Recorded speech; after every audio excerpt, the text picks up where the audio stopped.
എടാ ഇപ്പൊ നിന്റെ കയ്യിൽ നിന്ന് എത്രാമത്തോട്ടാണ് ഈ ഫോണ് പൊക്കുന്നേ? 1 2 3. അപ്പൊ ഓർമ്മയുണ്ട്. ഇനിയിപ്പോ ഞാൻ എന്തോ ചെയ്യാനാ? സാറേ എങ്ങനെയെങ്കിലും ഒന്ന് വാങ്ങിച്ച വീട്ടിൽ ഇറങ്ങി കഴിഞ്ഞാൽ സീന. അങ്ങനെ ആയിരുന്നെ കൊണ്ടുവരരുത്. പോട്ടെ, ഇതിപ്പോ ആരാ പൊക്കിയേ? സുശീല ടീച്ചർ. അനന്തു കഴിഞ്ഞ പ്രാവശ്യം ഫോൺ പൊക്കിയത് അവന്റെ കയ്യിൽ നിന്ന് തന്നെയല്ലേ?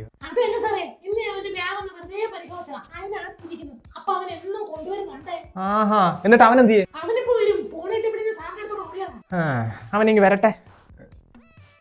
സാറേ ഇതിപ്പോ 2 തവണ നിനക്ക് വാണിംഗ് തന്ന്, ഇതിപ്പോ 3ാമത്തെ തവണ നിന്റെ വീട്ടിൽ നിന്ന് ആള് വന്നിട്ട് ഈ ഫോൺ തരാം കേട്ടോ. സാറേ, പിറ്റി സാറോ? എന്താ സാറേ? സാറേ ഞാൻ രാവിലെ ഇവന്റെ കയ്യിൽ എന്റെ ഫോൺ കൊടുത്തായിരുന്നു. ഇവന്റെ ക്ലാസ്സിൽ പോയപ്പോ ഇവന് ഇങ്ങോട്ട് വന്നെന്ന് പറഞ്ഞു ആ ഫോൺ ഒന്ന് കിട്ടിയായിരുന്നെങ്കിൽ. ഇത് സാറിന്റെ ഫോണാണോ? സാർ എന്തിനാ ഇവന്റെ ഫോൺ കൊടുത്തത്? അയ്യോ സാർ അതൊന്നും പറയണ്ട. ഞാൻ രാവിലെ ഗേറ്റിന്റെ അടുത്ത് നിന്നപ്പോ ഒടുക്കത്ത മഴ, എന്റെ കയ്യിൽ കുടയില്ല. അപ്പൊ ഇവൻ വരുന്ന കണ്ടോണ്ട് ഇവന്റെ എല്ലാം കൊടുത്തതാ. എന്നിട്ട് പറഞ്ഞ സ്റ്റാഫ് റൂമിൽ കൊണ്ടുവെക്കാൻ. നീ എന്താണ് സ്റ്റാഫ് റൂമിൽ വെക്കാൻ? അയ്യോ സാർ ഞാൻ അതങ്ങ് മറന്നുപോയി. ഇനി ആ സ്റ്റാഫ് റൂം നോക്കാൻ സ്ഥലമില്ല.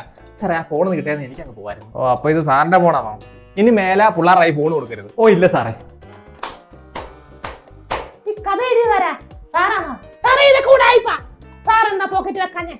അല്ല, പോക്കറ്റ് വെച്ച മഴ തന്നെ, അതുകൊണ്ടാണ് ഞാൻ ഇവന്റെ കൊടുത്തു വിട്ടത്. ശരിയാ സാറേ, ഇതിന്റെ പാസ്വേഡ് ഒന്ന് പറഞ്ഞേ. എടാ നിന്റെ ഫോണിന്റെ പാസ്വേഡ് എന്തോ? സാറ് 4058. 4058. ഓപ്പൺ ആയി ടീച്ചറെ, കറക്റ്റാ. ഇത് സാറിന്റെ ഫോൺ തന്നെ. എന്നാ സാറേ? Thank you sir. മതി ടീച്ചറെ, പിറ്റി സാറിന്റെ ഫോണാണെന്ന് തെളിഞ്ഞല്ലോ, പിന്നെന്തുവാ? എടാ ഇനി നീ ഫോണ് കൈകൊണ്ട് തൊട്ടാ. സാറേ ഇനി ഞാൻ ഫോൺ കൈകൊണ്ട് തൊടത്തേ ഇല്ല. എന്നാ ചെല്ല്, ടീച്ചറെ ക്ലാസ്സിൽ പോയാട്ടെ. സാറേ ഇനി ആ ഫോണിങ് തന്നായിരുന്നെങ്കിൽ. ഇതോ? അത് ഞാൻ സ്കൂൾ വിടുമ്പോ തരാം. ഇനി ഇത് ഈ സ്കൂളിൽ കൊണ്ടുവന്നാ നിന്റെ വീട്ടിൽ നേരിട്ട് ഞാൻ കൊണ്ടു കൊടുക്കും. പറഞ്ഞില്ലെന്ന് വേണ്ട. ക്ലാസ്സിൽ പോയിരിക്കണം. ശരി സാർ.